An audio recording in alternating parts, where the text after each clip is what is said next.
À la fête, ma femme a dit, ce soir, je suis célibataire. Sa séduisante sœur a souri en coin, alors, je suis avec toi ce soir, et s'est assise à côté de moi. Ma femme a essayé d'en rire, mais c'était sa dernière blague. Elle a commencé avec les petites blagues à la fête de Thomas dans son jardin. Le genre de blague auquel les gens rient parce qu'ils ne savent pas trop quoi faire d'autre. Demandez à Marc ce qu'il en est de l'engagement. Il s'est engagé à ne pas assez cuire le poulet, a-t-elle lancé à travers la table de pique-nique, et quelques-uns de nos amis ont tous sauté des rires de pitié. J'ai posé les pinces, je l'ai regardé droit dans les yeux et j'ai répondu, arrête ça. Elle a levé les yeux au ciel et m'a traité de sensible, comme si c'était la chute de la blague. J'ai continué à servir les assiettes, mais le message était simple, elle voulait me déstabiliser, et elle voulait des témoins. Si j'avais su où ce petit numéro allait mener, j'aurais laissé le barbecue fumer et je serais parti de là à la seconde. La semaine suivante à la maison, l'atmosphère a changé. Elle dormait à l'extrême bord du matelas, silencieuse, polie et hors de portée. Le réfrigérateur gardait une bouteille de blanc pour elle, rien pour nous. Elle répondait aux questions par des mots uniques, comme si j'étais un démarcheur téléphonique. Elle ne se souvenait de rien. Je faisais toujours le café le matin et préparais mon déjeuner parce que je ne baisse pas mes standards quand quelqu'un d'autre le fait. Mais j'ai regardé le schéma s'installer comme la poussière sur une étagère. D'abord la froideur, puis les petites piques, puis l'attente que je lui cours après. Un soir, Thomas est passé dans mon garage pendant que je changeais les plaquettes de frein de ma camionnette. « Ça va ?» a-t-il demandé, appuyé sur le cadre de la porte. « Je prends des notes », je lui ai dit. Littéralement. « Quelle note ?» J'ai tapoté sur mon téléphone, quand ça a commencé ? Qu'est-ce qui a été dit ? Qui était là ? Pas parce que je constitue un dossier, parce que je ne vais pas débattre des sentiments plus tard. Vous venez à l'anniversaire de Jeanne, tous les deux ? On verra. Il a regardé le sol. Jacques, tu ne dis jamais et on verra.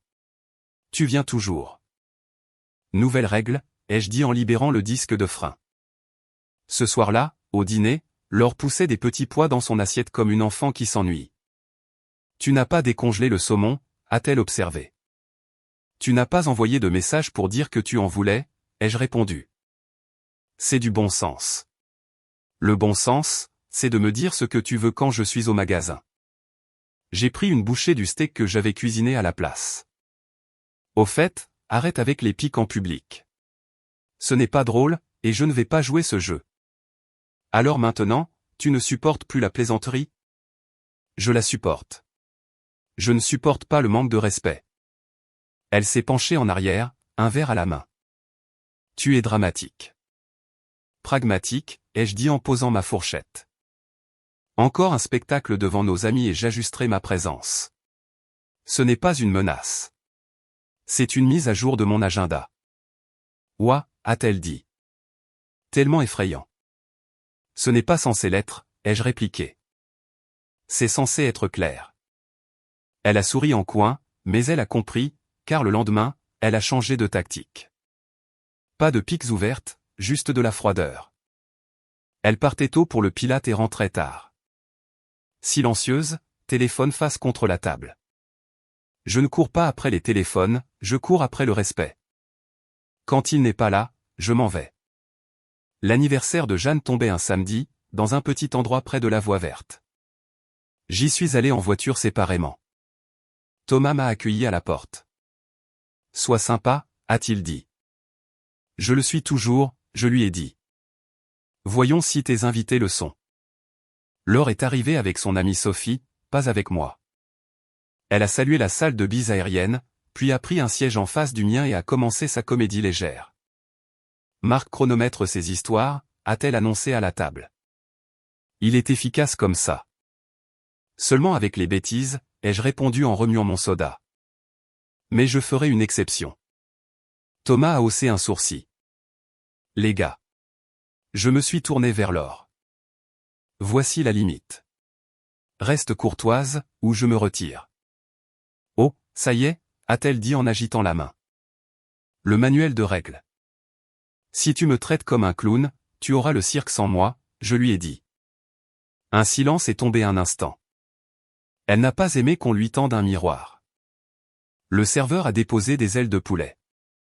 Thomas a fait une blague sur le foot, et la conversation a repris. Laure est restée étrangement silencieuse pendant la demi-heure suivante, jouant avec sa serviette. Illusion numéro 1, un adoucissement quand elle sentait que la salle la regardait. En allant à la voiture, elle s'est glissée à côté de moi sur le trottoir comme si de rien n'était. Tu réagis de manière excessive, a-t-elle murmuré. Je réagis exactement une fois, ai-je dit. La prochaine fois, je ne serai pas là. Elle a hésité, a touché mon coude comme si elle se souvenait que nous étions une équipe, et a demandé, tu veux prendre une glace sur le chemin du retour? Pas ce soir, je lui ai dit. Je commence tôt demain. Cette nuit-là, j'ai déplacé mon sac de sport dans la camionnette et j'ai lancé une petite application d'enregistrement sur mon téléphone, sauvegardée dans un dossier nommé « Simplement des notes ». Si les blagues continuaient, j'arrêterais de débattre de ce qui avait été dit et j'enverrais les extraits à quelqu'un dont le travail était d'interpréter le sens, pas moi. 2 jours plus tard, elle est redevenue froide. Pas de merci pour le dîner. Aucun intérêt pour mon travail. Je gérais une équipe sur une rénovation près du lac. De longues heures, des délais serrés. Avant, cela signifiait quelque chose pour elle. Maintenant, c'était un bruit de fond. Peux-tu passer au magasin prendre du lait d'amande, a-t-elle texté. Je m'en occupe, ai-je répondu. J'ai acheté ce qu'elle voulait et un coffre-fort pour les documents de la maison. J'ai aussi retiré mon nom de 2 abonnements, divisé nos paiements de services publics sur un prélèvement automatique séparé, et transféré la moitié de l'épargne commune sur mon compte personnel ma moitié. J'ai imprimé les reçus et les ai classés. Ce soir-là, dans la cuisine, je lui ai dit, les budgets sont séparés à partir d'aujourd'hui. Les courses sont une courtoisie, pas une obligation. Elle a fixé la porte du réfrigérateur. Depuis quand? Depuis que tu es devenue une colocataire sans préavis, ai-je dit. Cette maison a 2 adultes. Comporte-toi comme tel. C'est grossier. C'est exact. Elle n'a pas argumenté davantage. Le silence ne peut pas être mal interprété. Au travail, mon contremaître Louis a remarqué que j'avais commencé à faire des journées plus longues. Des problèmes à la maison, a-t-il demandé en posant un croisillon de carrelage. Je m'occupe, ai-je dit. C'est bien de s'occuper, a-t-il hoché la tête. Ça empêche un homme de parler quand il devrait agir. Je suis plutôt du genre à agir ces derniers temps, ai-je répondu. Le samedi suivant, sa sœur Mia est passée avec un gratin et un sourire rayonnant. Mia a 2 ans de moins, elle est prompte aux blagues sèches, mais elle n'a jamais été méchante. Elle a posé le plat sur notre cuisinière et a haussé un sourcil. Ça va, vous deux, a-t-elle demandé. On vit comme des voisins, ai-je dit. Laure a appelé depuis le couloir, Mia, ne commence pas. Mia a haussé les épaules. D'accord, j'ai apporté à manger. Ne me mords pas. Puis, à moi, à voix basse, tiens bon. Elle a tapoté le comptoir 2 fois, un petit signal qu'elle utilisait depuis notre rencontre, celui qui signifiait « Je vois tes efforts ». Cet après-midi-là, Laure est venue derrière moi pendant que je vérifiais le liquide de refroidissement de la camionnette. J'ai pensé à ce que tu as dit, a-t-elle offert, le ton mince mais moins tranchant. Peut-être que j'ai été un peu dur. J'ai regardé ses mains, croisées sur son sweat à capuche. Un peu dur, c'est quand on se cogne contre une chaise, ai-je répliqué. Toi, tu as fait un spectacle. Elle a dégluti. Je vais essayer d'arrêter. J'essaierai d'être là quand ça arrivera, ai-je dit. Pas avant. Je pourrais faire le dîner ce soir, s'est-elle aventurée. Tu peux, ai-je convenu. Ça ne veut pas dire qu'on est de retour comme si de rien n'était. Sa mâchoire s'est crispée. La voilà. Changer la pression, voir si la valve s'ouvre. Ce ne fut pas le cas. Elle a fait des pâtes. Nous avons mangé. Elle a parlé d'un studio de yoga qui ouvrait en centre-ville et du fait que la propriétaire connaissait son nom. J'ai dit, cool, comme un homme donnant des indications à un étranger. Après la vaisselle, elle a tourné autour de moi comme si elle décidait de tenter de poser une main sur mon épaule. Elle ne l'a pas fait. Elle est montée. Illusion numéro 1 confirmée, peu d'attention quand elle sentait la distance. Le lundi, elle est revenue aux blagues, cette fois dans des discussions de groupe par message. Marc est marié à sa liste de choses à faire, a-t-elle tapé dans une conversation de groupe que je pouvais voir sur l'iPad que nous partagions pour les factures. Il programme probablement les câlins. Sophie a ajouté un emoji qui pleure de rire. Mia n'a pas répondu. J'ai fait une capture d'écran et j'ai ajouté la date et l'heure au dossier de notes. Sans commentaire. Au déjeuner, j'ai appelé une avocate qu'un ami m'avait recommandée, une femme posée nommée Diane qui faisait du droit de la famille depuis 20 ans. Nous nous sommes rencontrés à son bureau après ma journée de travail. Elle a écouté. J'ai exposé les dates, les comportements, les exemples. Je lui ai dit que je ne cherchais rien. Je voulais une sortie propre, sans drame, sans diffamation. Vous êtes calme, a-t-elle dit en tournant les pages. J'en ai fini, ai-je répondu. Elle a hoché la tête. Nous allons déposer la demande, mais ne l'annoncez pas avant que je vous le dise. Si elle cherche des réactions, toute annonce deviendra une scène. Je ne fais pas de spectacle. Bien. Commencez à constituer votre dossier silencieux. Communiquez par message si nécessaire. Limitez la conversation. Si elle intensifie les choses, enregistrez dans les limites légales. Vous avez fourni assez d'éléments pour dessiner le schéma. Clôturez les comptes comme si vous ne l'avez pas déjà fait. C'est déjà fait, ai-je dit. Alors vivez votre vie comme si vous aviez déjà signé, a-t-elle conseillé. Pas de discours, juste des actes. J'ai quitté son bureau plus léger. Pas heureux, juste en ordre. Sur le chemin du retour, je suis allé à la salle de sport, puis j'ai mangé des tacos avec Louis et notre électricien, Benoît. Nous avons mangé au manche debout près de la fenêtre et parlé de motifs de carrelage et de listes de finition. Tu rentres à la maison après, a demandé Louis. Dans un moment, ai-je dit. Pas pressé. De retour à la maison, Laure était assise sur le canapé avec une couverture, comme si elle possédait une boule à neige et que je devais frapper avant d'entrer. Tu es en retard, a-t-elle commenté. On ne m'attendait pas, ai-je dit. J'ai pris une bière dans le réfrigérateur, j'en ai bu la moitié et j'ai étiqueté une nouvelle enveloppe sur le comptoir, service public, Marc. J'ai glissé les 2 derniers reçus à l'intérieur. Ça va, a-t-elle demandé, remarquant enfin l'enveloppe. Très bien. Est-ce que tu m'évites? Je choisis où investir mon temps, ai-je dit. La maison ne remporte pas le vote, a-t-elle raillé. Tu es tellement dramatique. Ce mot est bien usé dans cette maison. Elle a fixé son regard. Tu sais, peut-être que si tu n'étais pas si rigide. J'ai levé la main. Ne commence pas un monologue sur ma personnalité parce que l'attention te manque. Elle a cligné des yeux, décontenancée par la franchise. C'est le problème avec les gens qui se nourrissent de vos tressaillements, ils détestent les miroirs.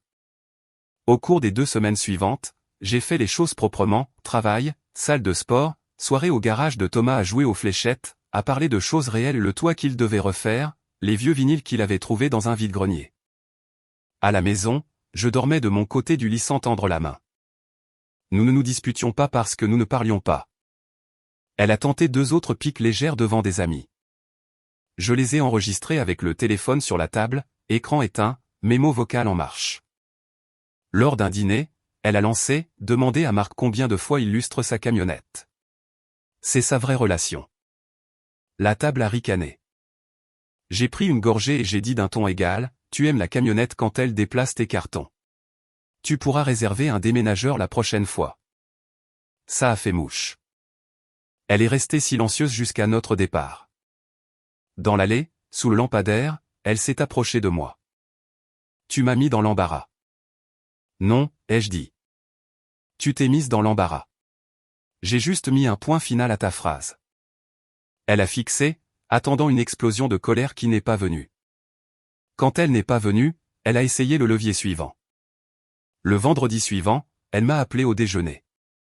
J'ai laissé sonner une fois avant de répondre. Oui. Je prépare un rôti ce soir, a-t-elle dit. Ton préféré. C'est gentil, ai-je répondu. Nous me manquons. Nous n'avons pas été dans la même pièce depuis des semaines, ai-je dit. Je veux dire, le temps où nous étions plus simples me manque. Moi aussi, ai-je admis. Mais les mots ne répareront pas ce que les actions ont détruit. Je vais essayer, a-t-elle dit. Je t'ai entendu. Continue d'essayer. Elle a adouci sa voix. Rentre tôt. On pourra manger. Regarder un film. Non, merci, ai-je répondu. Je rentrerai tard. Elle a raccroché sans dire au revoir. L'illusion numéro 2 se préparait. Elle arriverait plus grande, plus tapa accent grave l'œil, et tout aussi vide. Diane a envoyé un courriel en milieu de semaine. Papier préparé, dépôt prévu. Ne rien mentionner avant la signification, disait son message. Continuez à collecter. Je l'ai fait. J'ai aussi ajusté la logistique. J'ai déplacé ma boîte à outils à l'atelier, j'ai mis mon passeport dans le coffre-fort au travail et j'ai dit à Louis de réacheminer les livraisons du samedi sur le chantier. Je ne cachais rien. Je déplaçais simplement le centre de ma vie là où j'étais respecté, pas testé. Thomas a insisté pour que je vienne à une soirée jeu chez lui. Cartes, ailes de poulet, peu d'enjeux. J'ai besoin de toi, a-t-il dit. Sinon, ces animaux vont me plumer. N'utilise pas ce mot, je lui ai dit par habitude. Mais d'accord, je passerai. Ce soir-là, je me suis garé 2 maisons plus loin. Je n'aime pas les drames dans l'allée d'un ami. À l'intérieur, la pièce était animée. Sophie était perchée sur un pouf, téléphone à la main. Benoît se disputait pour savoir si une couleur battait une quinte. C'était bruyant, d'une manière amicale. Mia est arrivée en retard, les cheveux attachés, avec des brownies. Laure est entrée après elle, manteau ouvert comme si elle avait besoin de la brise pour annoncer sa présence. Elle s'est tenue sur le seuil et, sans même enlever ses chaussures, a déclaré assez fort pour que ça résonne sur les cadres au mur, « Les garçons, je suis libre ce soir. » Quelques têtes se sont tournées. Thomas a toussé. Benoît a fait semblant d'être fasciné par le bol de chips. Je ne l'ai pas regardé. Je me suis assis à l'autre bout de la table, j'ai battu les cartes et j'ai commencé à distribuer la main suivante. Elle s'est attardée dans l'embrasure de la porte, irritée que personne ne saute sur l'occasion de jouer le jeu. Avant que je puisse couper, Mia s'est glissée sur la chaise à côté de moi. Elle s'est penchée près, la voix assez basse pour n'appartenir qu'à nous. Ça te dérange si c'est moi qui te prends pour la soirée? J'ai souri, regardant enfin quelqu'un. Permission accordée. Thomas a expiré un souffle qu'il retenait. Sophie, qui avait souri en coin alors toute la soirée, a marmonné, aïe, et a baissé les yeux. Laure s'est approchée de la table. Mignon, a-t-elle dit. Vous avez répété ça, vous deux. Mia a haussé une épaule. Non. J'aime juste m'asseoir avec des gens qui ne font pas de blagues pour blesser. Ne sois pas dramatique, a sèchement répliqué Laure. Nouveau mot, s'il te plaît, ai-je dit en coupant à nouveau les cartes. Celui-là est dépassé. Elle s'est jetée sur une chaise en face de moi et a commencé, plus fort. Vous savez, Marc c'est toujours le respect par-ci et le respect par-là. Pendant ce temps, il chronomètre mes messages comme un entraîneur avec un sifflet. C'est épuisant. As-tu si désespérément besoin d'attention, ai-je demandé calmement. Tu aimerais bien, a-t-elle rétorqué. Thomas est intervenu. Restons amicaux. Laure a ri sans humour. Oh, tu adores ça, n'est-ce pas, a-t-elle dit en me pointant du doigt. Tu agis calmement pour que tout le monde pense que tu es le héros. J'ai posé le jeu de cartes et j'ai croisé son regard. Non, j'agis calmement parce que ça m'empêche de dire quelque chose que je n'ai pas besoin de dire. Elle a ricané et a cherché dans la pièce un soutien qui ne venait pas. Quand elle ne l'a pas trouvé, elle a essayé d'entraîner Mia dans la boue. Et toi, la sœur de l'année, combien de fois m'as-tu dit qu'il était ennuyeux? Mia n'a pas scié. Il est stable. Il y a une différence. Et ce soir, je ne t'écouterai pas le dénigrer. La bouche de Laure s'est ouverte, puis s'est refermée. Elle détestait perdre un témoin. Elle a rejeté ses cheveux en arrière, s'est levée et a élevé la voix pour un coup final. Peu importe. Je suis libre ce soir, a-t-elle répété à la salle, plus sèchement cette fois. Faites-en ce que vous voulez.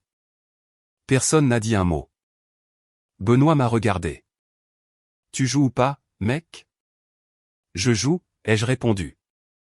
Mais avant que la première carte ne touche le tapis, quelque chose en moi est passé de la patience à la conclusion. J'ai mis la main dans la poche de ma veste, où j'avais glissé une enveloppe Kraft que Diane m'avait donnée plus tôt, juste au cas où. Je n'avais pas pensé en avoir besoin ce soir. La vie aime bien choisir son moment. Je me suis levé, j'ai fait le tour de la table et j'ai posé l'enveloppe devant Laure. C'est pour toi. Elle a baissé les yeux, suspicieuse. Qu'est-ce que c'est? La clarté, ai-je dit. Elle a sorti les papiers, a parcouru la première page, et son visage a perdu toutes ses couleurs, comme si quelqu'un avait baissé la lumière dans la pièce. Elle a tourné les pages rapidement, comme si la vitesse pouvait changer les mots. Puis elle m'a regardé avec un mélange de fureur et d'incrédulité qui, autrefois, m'aurait accroché. Pas ce soir. Tu fais ça ici, a-t-elle demandé, la voix tremblante. Je le fais maintenant, ai-je répondu. Parce que tu fais ça ici depuis des mois. La pièce était immobile. Thomas a posé une main sur mon épaule, juste une fois, puis s'est reculé. La mâchoire de Mia s'est crispée, mais ses yeux se sont réchauffés une seconde, comme un entraîneur regardant un joueur exécuter exactement l'exercice qu'ils avaient répété. Sophie a murmuré, enfin. Laure a repoussé l'enveloppe vers moi. Tu es ridicule. C'est exécutoire, ai-je dit. J'ai déjà parlé à un avocat. Tu seras signifié officiellement. Considère ceci comme la copie de courtoisie que tu ne m'as jamais offerte. Tu ne peux pas. Je peux, ai-je coupé, et je le fais. J'ai fait un signe de tête à Thomas, puis à Mia. Je serai au bout de la table. La partie tient toujours? La main de Laure tremblait alors qu'elle attrapait son sac à main. Tu es fini, a-t-elle sifflé. Avec ça, ai-je acquiescé. J'en ai fini avec ça. Elle est sortie en trombe. La porte a cliqué. La conversation est restée à voix basse. Les épaules sont restées tendues. Quand une scène se termine, les vraies personnes ont besoin d'un moment pour réintégrer la pièce. Mia m'a donné un coup de coude avec un demi-sourire. Ça va? Ça allait déjà, ai-je dit. Maintenant, je suis libre d'être honnête à ce sujet. Bien, a-t-elle répondu. Aussi, pour mémoire, je ne flirtais pas tout à l'heure. Je tirais la sonnette d'alarme. C'est comme ça que je l'ai pris, ai-je dit. Et merci. Tu n'es pas un trophée à se passer, a-t-elle ajouté en levant les yeux au ciel vers la porte d'entrée. Tu es une personne. Notez. Nous avons joué 1 heure de plus. Je n'ai pas bu. Je voulais conduire l'esprit clair, la tête claire. En sortant, Mia m'a accompagné sur le porche. Tu as besoin de quelque chose, a-t-elle demandé. Je suis couvert, je lui ai dit. Et je ne commence rien de nouveau. Pas maintenant. Intelligent, a-t-elle dit. Appelle si tu as besoin de quelqu'un pour s'asseoir avec toi pendant que tu tries la paperasse. Je le ferai, ai-je promis. Et ce n'est qu'une conversation, rien de plus. Compris, a-t-elle répondu. À la maison, la porte était déverrouillée. Le placard de son côté était à moitié vide, les cintres tordus et abandonnés comme après des soldes. Un sac de voyage avait disparu. Les tiroirs de la salle de bain étaient tirés, certains laissés ouverts. J'ai vérifié la cuisine, quelques tasses à café manquantes, le mixeur bon marché, une pile de torchons.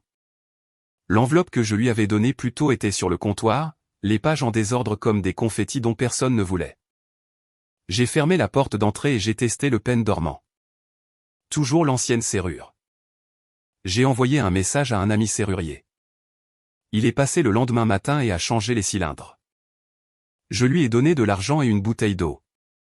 Nuit difficile, a-t-il demandé. Un nouveau départ, ai-je dit. J'ai mis en carton ce qu'elle avait laissé, 3 pulls, une paire de ballerines, quelques photos encadrées de ses amis d'université. J'ai mis le carton dans le garage. Je n'ai pas regardé les vieilles photos. Je n'ai pas arpenté les pièces. La maison était redevenue une maison, pas un théâtre. Pendant 2 semaines tranquilles, j'ai vécu comme un homme stable vie. Travail, salle de sport, nourriture décente, 8 heures de sommeil. J'ouvrais les fenêtres chaque matin et j'aérais l'endroit comme une vieille habitude qui semble nouvelle. Le jeudi, le bureau de Diane a confirmé que la signification avait été effectuée. J'ai répondu par un « merci » et sans poser de questions. Le lendemain, Laure a appelé. J'ai laissé sonner. Elle a texté, on peut parler? J'ai répondu, mets-le par écrit. Elle a rappelé, puis encore. J'ai finalement décroché à la 3e tentative, par une courtoisie que je ne lui devais probablement pas. Oui. Sa voix était basse et rapide. Je suis désolé. Pourquoi, spécifiquement, ai-je demandé? Pour t'avoir poussé, pour les blagues, pour avoir agi comme si tu valais moins que moi. Je ne sais pas pourquoi j'ai fait ça. Tu aimes la réaction, ai-je dit. Pas de colère, juste une constatation. Je crois que oui, a-t-elle admis, le souffle court. Ça me donnait l'impression d'être puissante. Je ne sais pas. C'était mal. Je le comprends maintenant. Bien, ai-je dit. Garde cette compréhension. Tu en auras besoin avec la prochaine personne. Ne dis pas ça comme ça, a-t-elle plaidé. On peut arranger ça. J'irai en thérapie. J'arrêterai le sarcasme. Je vais. Non, ai-je coupé. C'est fini. Ça ne doit pas l'être. Si, ai-je dit, parce que le respect a disparu. Ce n'est pas une bosse qu'on peut polir. Ce sont les fondations qui sont touchées. Elle a reniflé. S'il te plaît. Ne m'appelle plus, je lui ai dit. Si tu as besoin de coordonner la récupération de quoi que ce soit, envoie-moi un courriel. Si tu appelles, je bloquerai. Je ne suis pas en colère. J'en ai fini. Juste comme ça, a-t-elle demandé. Non, ai-je répliqué. Comme des mois de ça. J'ai raccroché, j'ai posé le téléphone face contre la table et j'ai laissé la maison être silencieuse. Elle a appelé 2 autres fois ce jour-là. J'ai bloqué le numéro. Elle a envoyé un courriel demandant à récupérer le carton. J'ai dit, dimanche midi, sur le porche. Elle a répondu, d'accord. Le carton avait disparu à 2 heures. Thomas est passé ce soir-là avec un pack de 6 bières et un air de quelqu'un qui connaissait le goût du soulagement. Tu as géré ça proprement, a-t-il dit. J'ai fait simple, ai-je répondu. Tout le monde à la soirée jeu a dit la même chose après ton départ, a-t-il rigolé. Tu sais que Sophie ne la ferme jamais? Elle s'est tue. Les miracles existent. Il s'est appuyé contre le comptoir. Tu vas te remettre en couple? Quand j'arrêterai de voir ma maison comme un projet et que je commencerai à la voir comme un foyer, ai-je dit. Juste, a-t-il hoché la tête. Louis dit que ton équipe est en avance sur le planning. Je suis plus léger, ai-je admis. Le travail aime ça. Nous avons regardé la 2e mi-temps d'un match de foot en sourdine et avons parlé de gouttières et de peinture. La paix est ennuyeuse pour les gens qui ont besoin de drame. Pour les hommes comme moi, c'est de l'oxygène. Les semaines suivantes ont été consacrées à la paperasserie et à la logistique, sans discours, sans défilé de nostalgie. Diane envoyait des mises à jour par courriel. Je répondais avec des signatures et un court « merci » à chaque fois. Mia a texté 2 fois, une fois pour demander si j'avais besoin d'une recommandation pour un service de nettoyage, une fois pour vérifier si sa sœur avait encore une paire de maniques qu'elle avait prêtées l'année dernière. J'ai répondu brièvement aux 2, et nous sommes restés amicaux, avec la compréhension silencieuse que chaque chose reste à sa place. 2 mois après la signification, Diane a appelé. C'est fait, a-t-elle dit. Compris, ai-je répondu. Merci. Vous êtes un client rare, a-t-elle ri doucement. Vous avez pris une décision et vous vous y êtes tenu, ce qui est plus difficile qu'il n'y paraît. Je suis un constructeur, ai-je répondu. On aime avoir un plan. Je suis rentré en voiture les fenêtres baissées. La maison avait l'air correct de la rue, mais j'ai quand même remplacé la lumière du Porsche parce qu'elle clignotait pendant les orages. J'ai nettoyé le garage et vendu un ensemble d'orphelins et des outils que j'avais en double, un porte-vélo que nous n'avions jamais utilisé. J'ai acheté un fumoir d'occasion et j'ai invité Thomas et Louis un dimanche. Nous avons mangé des côtes levées dans le jardin. Personne n'a fait de moi le dindon de la farce. Personne n'a levé les yeux au ciel quand j'ai expliqué comment je maintenais la température stable. Nous avons parlé, nous avons mangé, et nous en sommes restés là. Mia est passée une fois avec un plat de chili et un sac d'agrumes. Elle s'est tenue sur le porche, ne franchissant pas la ligne à moins d'y être invitée. Je ne reste pas, a-t-elle dit. Je dépose de la nourriture. Merci, ai-je répondu. Ça va? Je vais bien, a-t-elle dit. Et pour ce que ça vaut, ma sœur a compris le message. Elle a déménagé dans un endroit plus petit. Elle s'adapte. J'espère qu'elle le fera, ai-je dit. Ça l'aidera la prochaine fois. Mia a étudié mon visage un instant. Tu as meilleure mine. C'est le cas, je lui ai dit.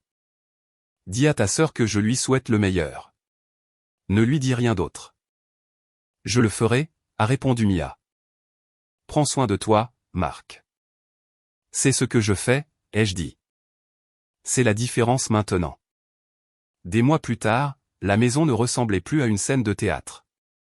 J'avais un rythme stable, salle de sport tôt le matin, café sur le porche, chantier géré comme une horloge. J'ai acheté un SUV d'occasion, rien de tape à accent grave-l'œil, juste propre et fiable. Le vendredi, j'allais au stand de tir avec quelques gars du travail, puis je retrouvais Thomas et Benoît pour des fléchettes. J'ai gardé le téléphone léger, le calendrier sain. Un samedi, j'ai rencontré une femme au magasin de bricolage alors que nous regardions tous les deux un triste mur d'échantillons de peinture. Elle s'appelait Hélène. Elle avait le genre de voix vers laquelle on se penche parce qu'elle ne cherche pas à attirer l'attention. Nous avons parlé d'après et de vieux plâtres. Je lui ai demandé son avis sur une marque qu'elle aimait. Elle a haussé les épaules et a dit qu'elle n'était fidèle à aucune, ce qui m'a fait rire. Nous avons échangé nos numéros, non pas comme une promesse, mais comme des voisins qui pourraient s'échanger une recommandation plus tard. Je suis rentré chez moi et je n'y ai pas trop pensé. C'est une compétence que l'on acquiert une fois qu'on cesse de vivre sur la scène de quelqu'un d'autre. De temps en temps, quelqu'un mentionnait Laure. Elle est plus calme maintenant, a dit Mia dans un bref message. Elle m'a dit qu'elle avait appris la leçon à la dure. J'ai répondu avec un pouce levé et rien de plus. Il y a de la dignité à ne pas revenir sur ce qui est déjà terminé. La dernière pièce du puzzle est arrivée un mardi. Le courrier contenait une fine enveloppe avec mon nom et une copie finale de quelque chose d'officiel. Je l'ai posé sur la table de la salle à manger et je suis allé au garage. J'ai allumé la petite radio que je garde près de la boîte à outils, je l'ai réglée sur quelque chose avec un rythme régulier qui ne demande pas d'attention, et j'ai poncé un bloc de cèdre pour une étagère. Thomas a appelé. Tu es libre ce soir, a-t-il demandé. Je le suis, ai-je dit, souriant de la justesse de cette affirmation. Quel est le plan? Rien de spécial. Aile de poulet chez moi. Des cartes si tu veux. Ou juste s'asseoir et se plaindre que personne ne sait conduire. J'apporte les ailes, ai-je dit. Il a fait une pause. Ça va? Je suis stable, ai-je répondu. Ce qui vaut mieux que le cirque. À 7 heures, a-t-il dit. Avant de partir, j'ai traversé la maison. Pas comme un gardien, juste comme un homme qui vit là où il veut être. J'ai allumé la lumière du porche pour que les amis puissent trouver la porte. J'ai verrouillé le nouveau pen dormant, celui qui tournait sans effort. Et alors que je me glissais dans le siège du conducteur, le dernier vestige de l'ancienne vie a fait vibrer mon téléphone, un numéro que je n'ai pas reconnu au premier abord. Je l'ai laissé aller à la messagerie vocale. La transcription disait « Je suis désolé ». Pas de nom, mais pas de mystère non plus. Je l'ai supprimé. Certaines histoires se terminent par de grands discours et des confettis. La mienne se termine par une règle simple suivie jusqu'à la dernière ligne, si vous construisez une maison sur le respect et que quelqu'un prend une masse pour la démolir pour le plaisir, vous n'argumentez pas sur la danse. Vous ramassez vos outils et quittez le chantier. Et s'il vous interpelle pour vous dire